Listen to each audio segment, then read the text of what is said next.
Come on, YouTube. You know you wanna. That's You better. can do it. Muted, muted, muted. Start streaming. Are you sure you want to go stream? Yeah, of course we want to stream. It's been one of those mornings. Are we happy with Yes. that? I think we're happy with that. Wow, we're Yes. late, people. Sorry about that. 2 minutes over. Maybe we should just wait 5 more minutes to see if there's anyone else that turns up. No, let's Rolling. go, Darrell. Push.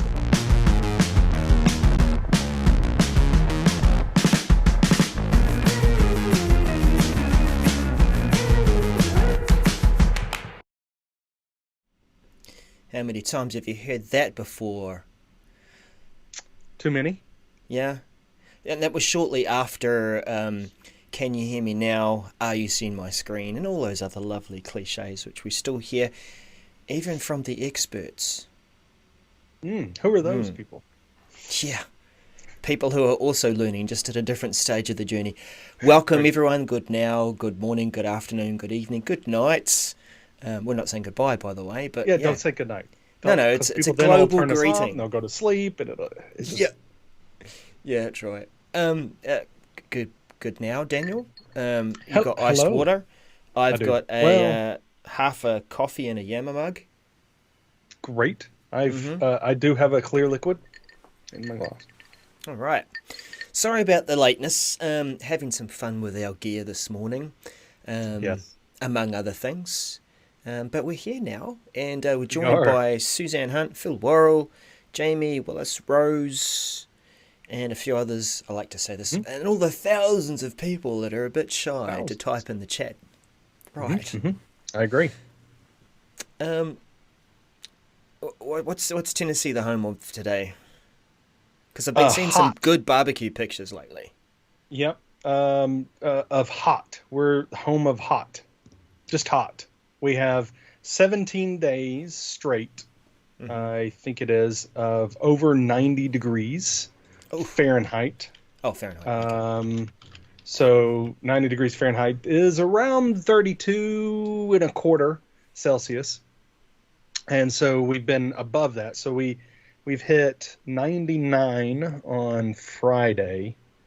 No, yes, I think that was Friday, which is around 37 and a quarter Celsius. And we hit 96 yesterday. It's just been, which is about 35 and a half Celsius. So it's been warm. And it's not a dry heat. Let's just leave it at that. It is not a dry heat, and it's just warm. So we're enjoying the air conditioning here, and ready to rock and roll and talk about all the wonderful things we've seen in the message center, and those that have not shown up in the message center. We have Yeah, one yeah, that's kind of right. big one today. Yeah, and look, let me start to promo too those two hashtags that we got the community to vote about. People are Hmm. starting to use them. Hashtag M365change for when you see a change and you observe something, you go, what is this? Oh, is Hmm. this new? And if you see something that's out or misbehaving, it is hashtag M365alert. And we're starting to see people use those. They Hmm. combine it with the product or the platform that they've seen, like hashtag SharePoint or hashtag Microsoft Teams. And Hmm. it's interesting. Yeah. All right, so we'll be using those in the show and across the week as well to engage the community and see what you're seeing and what you've observed. But let's cut on over to our messages, Yes. beginning with what's this one? We the already did that one. yeah, the air we did, was that last week? Yeah. We did. Didn't All we? right. Or did we Well, I not? know it is familiar because we had Wait, talked about it. we have talked about it. Oh Yeah. no. So you're showing the general availability for automated investigation and response, AIR, with Mm-hmm. Office 365. I actually don't think we talked about it last week. We have talked about it. Mm-hmm. But this is the announcement of the general availability. The public preview was, when was that? Let me look at the It was a message. few weeks ago. That's why it feels so familiar. Yeah, well, okay, it says April. Um, is when it was announced, and so we talked about it, and so we kind of jumped in there. But anyway, so general availability, that was quick. I guess the preview was successful. Yeah, yeah, definitely. Maybe it was all because it was automated as it investigated and responded to threats. Good job there. Yeah, but I mean that's part of it, isn't it? Like if it is a service that is about automation, then it's going to behave in a programmatical way. And so, yeah, going to GA, that's good to see. So just recapping what it is, we're looking together. User reported phishing emails, user clicks on malicious links, change the verdict, malware detected post-delivery, fish detected post-delivery. We like the fish. No, we don't. But the goal here is to try and take the burden off an admin so that they can get on with other things and know that at least the bulk of these kinds of threats are being dealt with automatically. Right. Just love how they've worked in that AIR acronym, because it feels like we've gone through phases of AIR this and AIR that for certain technology products. It's very nice. Air gap. And it's a lot of words too. Automated investigation and response. It's just a lot of words. So AIR is nice to use. Right. Because neither of us are super experts in this area, let's keep moving along to something which I've been only really recently reading about in depth.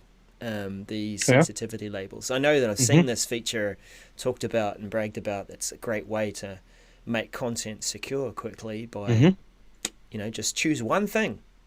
It's a label, right? And now, and I had a plan, Darrell, to pull in someone in part of the Regarding 365 team that is more expert on this. However, I think I know who. However, there's this event going on at Microsoft this week that a few of us are at. I am not, and you are not. However, and it just wasn't going to work out. But what is it? Air lift. So I mean, there's another air thing. Yeah, that's right. Nice to work that in. Yeah, the airlift. So but being able to support, I know that being able to support the sensitivity labeling when you're entering metadata in for documents, and being able to say, label it appropriately so that it's not something that you have to do outside of the Office application, but it's something that they respect, I think is an amazing feature when you're really needing to, categorize content and provide that sensitivity levels, for your content. So I think this is a good update, and it's going to be. It does not apply to the government cloud, GCC, unfortunately. But Not yet. Right. Yeah. No, we do see some delays with things like that coming through. I think it'd be good to are we thinking of Joanne, yeah. Yep. Joanne Klein, she's got some good depth of experience in this. We really should get some help with her explaining this, because some of the content around this is a little confusing. If you're wanting this capability to come through to Office for Windows, then you shouldn't be using Azure Information Protection. You've got to migrate your labels through to this, which I thought that there was benefits of one over the other, but it looks like it's going back into Microsoft Information Protection. Yeah, and I think the real key here, and we'll hit Joanne Klein up on this, but you could go over and visit her blog. She's got a lot of information concerning labels, so definitely go check her out, and others, but she was just the one I was thinking of when I saw this message. So, but it, how this works, going back and forth with, let's move it over here and let's move it over there. So yeah, whatever they're calling it these days, still labeling and having protection based upon labels is great. Yeah, well, I mean, it was more than just a label for the labels, too. Like, it wasn't simply a change in name, but it was being Hmm. managed out of Azure for Azure Information Protection. Now it's being managed out of the Security and Compliance Center, Hmm. and it brings that control, excuse me, back directly in with Office. But the goal, too, is to make sure that the content is protected, even if it is outside of, well, especially if it's outside of your organization and control. Like if you're sending Yep. an attachment or an email, no longer in your environment, but somehow that protection stays with the document. It stays encrypted if it's at its highest level, or watermarked if it's a bit further down the scale. Hmm. Very clever stuff. But yeah, I want to see like what. I saw some documentation saying if you want this feature, you got to keep it in Azure Information Protection, but if you want it to do this, then you got to shift it over to Microsoft Mm. Information Protection. So yeah, Yeah. let's check out Joanne Hugh Klein's blog. Cara Hughes is quite interested in that, so if you want to just Yeah. grab that link while I Yeah. Her blog is joannecklein.com, and that's Klein is KLEIN.com. And you could also check out her content over on our website at regarding365.com. That content will be over there as well. yeah, good stuff. Yep. Moving further up, we have Upload Center. Upload Center. That crazy little orange dot that sometimes would appear in the system tray to say, Sometimes. sorry, but this, yeah, sometimes. Particularly frequently before OneDrive got its remodeling done a couple of years back. Remember how many times we used to see that because there was clashes and this can't be uploaded because something else Man, is I all screwed got up. so frustrated with that. Yeah.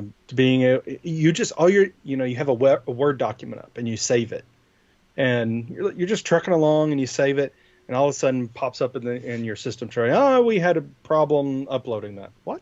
I've been saving it all day. Like, what?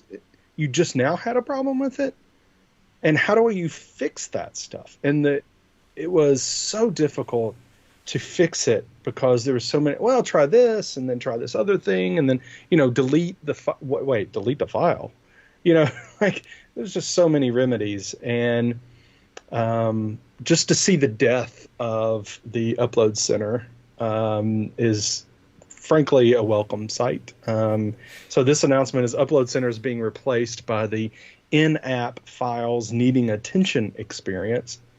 And this is beginning mid-October 2019. So I still think, there are times to have issues, and that's why there's a needing attention experience in the apps, PowerPoint, Excel, and Word, and et cetera. But that Upload Center, I'll tell you, whenever I saw that, I generally what I would do is I'd lock my machine, walk away, and go do something else. I just couldn't, after a while, not initially, but after a while, because frankly, the way to fix it never seemed to make sense. Yeah. And you and kind of so- never knew where you were at, right? Like it's No. popped up after maybe it successfully saved half an hour ago. So if you start following Maybe. that advice, you're like, well, what Yeah. have I lost? And Right. the Upload Center was all about caching your content so that it's, then going to be uploaded to SharePoint or OneDrive. Needed a separate application for that. Now it's part of Office. Admittedly, I still see an error occasionally. Yes.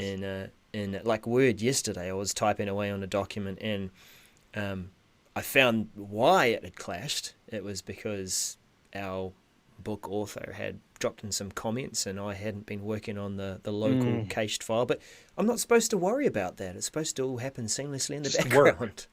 Yeah. To just work. So anyway, seeing the Upload Center, I'm not, I don't know who worked on that, who was the PM on that.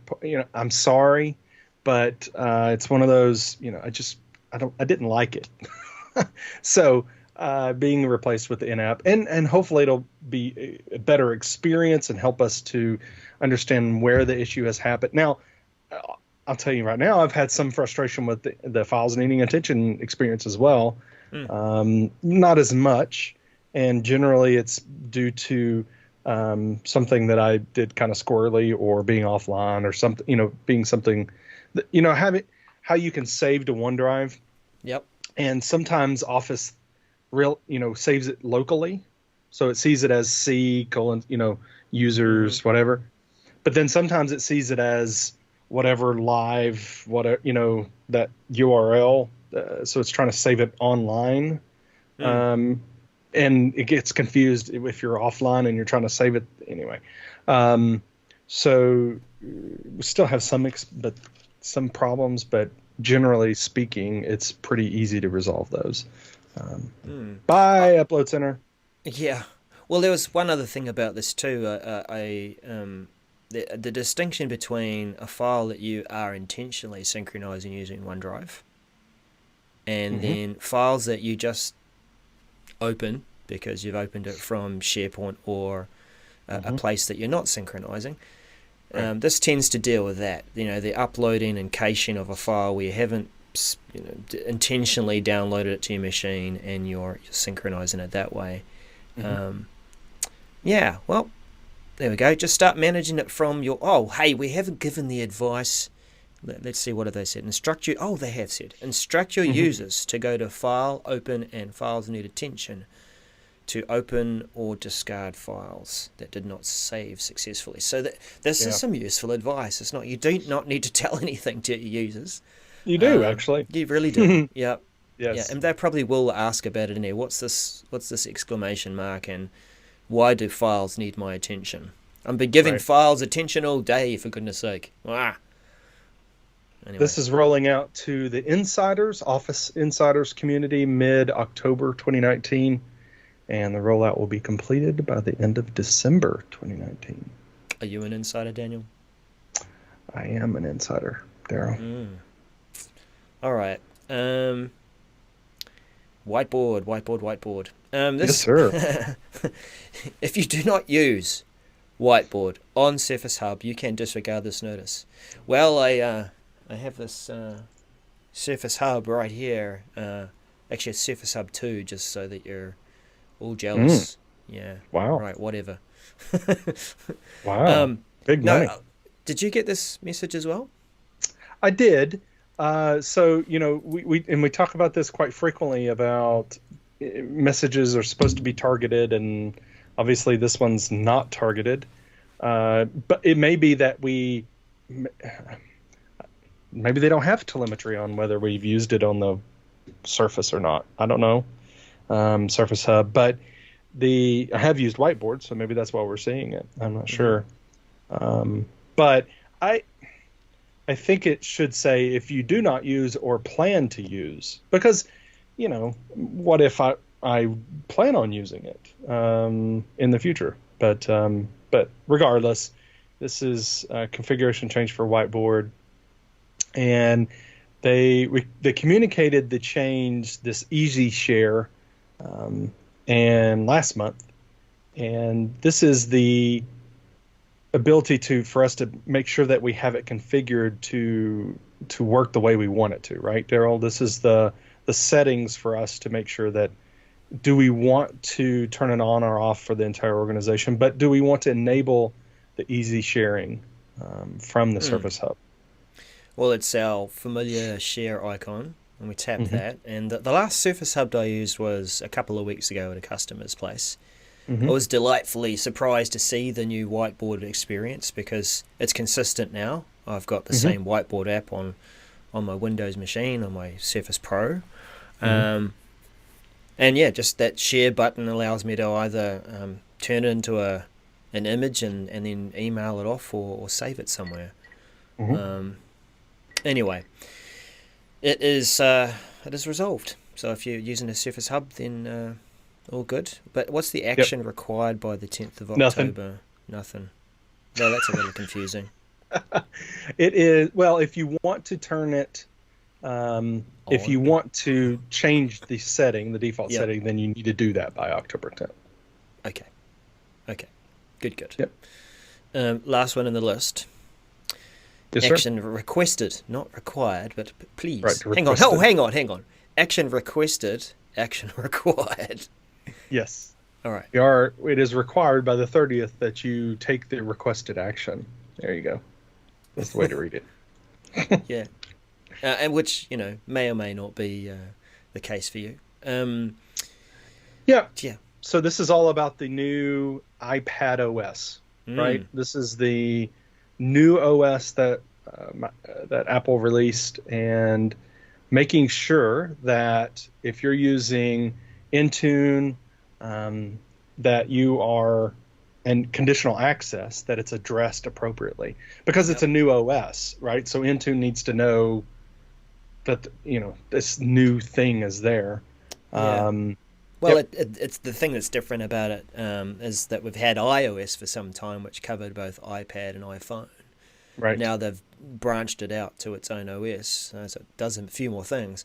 Intune needs to be prepared to deal with that. So, Right.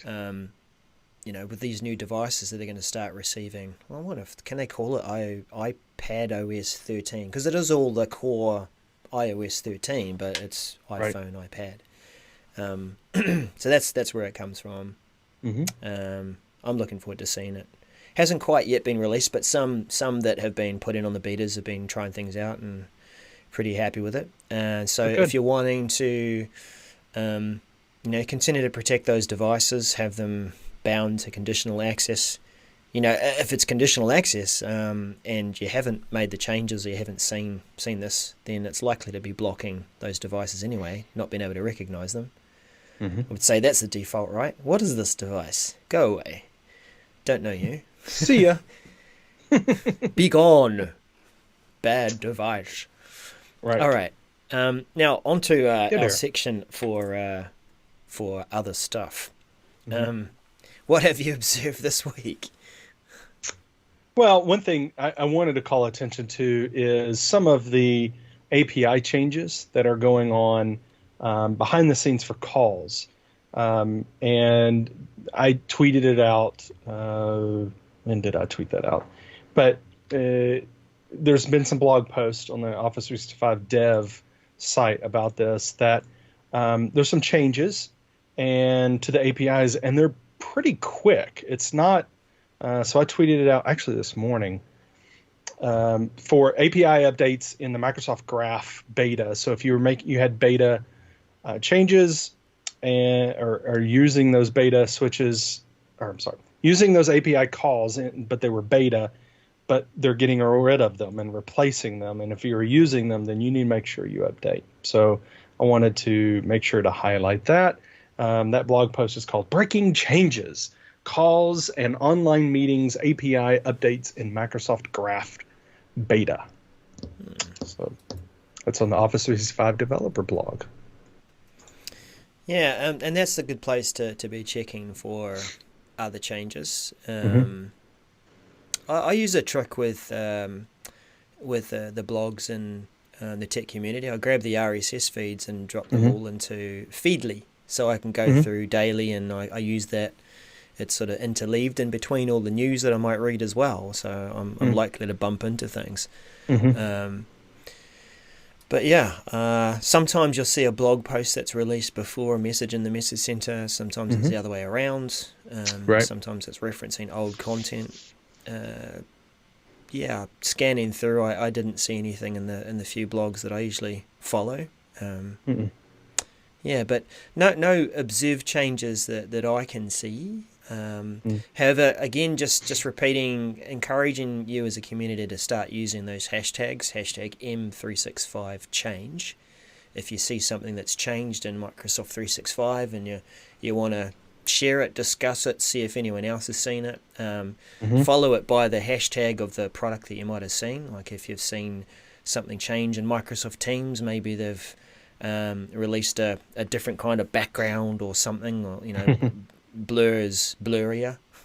I don't know. Oh. Maybe they've got front was it background blur? Foreground blur is what I'd say. Yeah. Foreground blur. Yeah, so your background's perfectly fine, but it's blurring your face because you want to be in witness protection.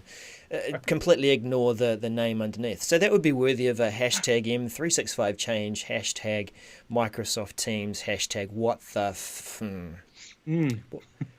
but you get the idea. Yeah. Yep.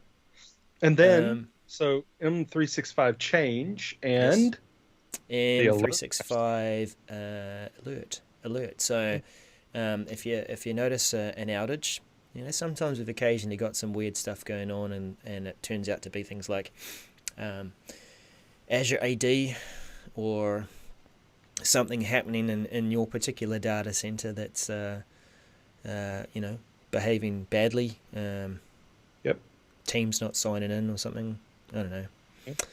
We'll make it up as we go along. But if you do see that, the benefit here is that if you're following that hashtag, then you can jump in and say, what is the community talking about? What are they seeing? What are they observing?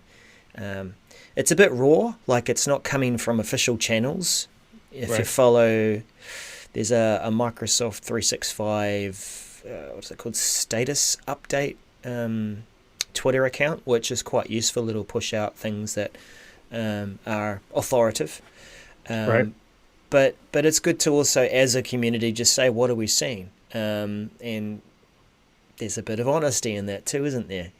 Well, and it's also because sometimes you have an experience that Microsoft's not willing to even acknowledge yet because they haven't seen it as much, right? Anomalies are because you can't access Office 365, for instance, like you can't log into the portal. Well, that could be many things that have to do with you. That could be your machine, your internet connection, your filters, etc., your lack of coffee.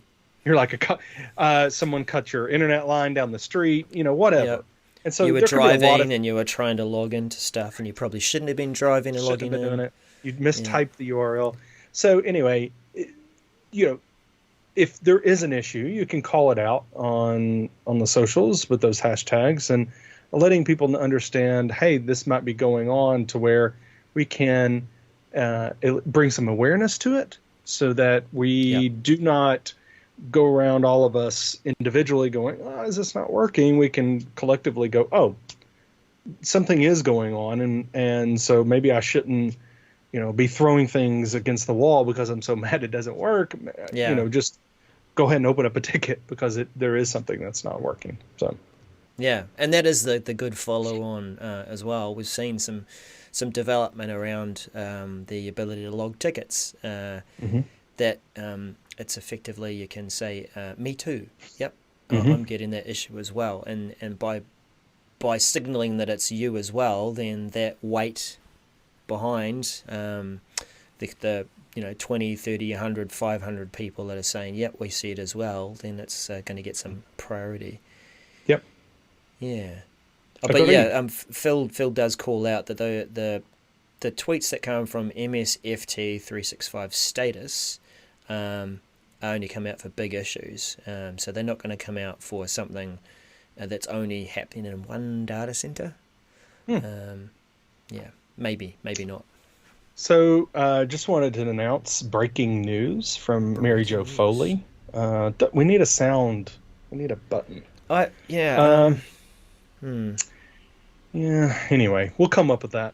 But anyway, so just saw on Twitter 1 minute ago that Microsoft Build, as the date has been announced, May 19th through the 21st, 2020, in Seattle. So just wanted to throw that out there, that's going to be happening in Seattle. And then Inspire is happening July 20th through the 24th, 2020, in Las Vegas. Again. Yeah. Again. They've found their home for different events, haven't they? Yeah. All right. So anyway. Anyway, that was us. The 365 Mr. Center show, episode 111, which in New Zealand is actually an emergency number. You have 911. Certainly felt like an emergency 3 minutes before the show when I couldn't get our gear running properly. Right. Yeah. Exactly. But yeah, thanks for joining us. Palindrome to those in Day. the chat. Yep. We'll catch you again 111. soon. Bye for now.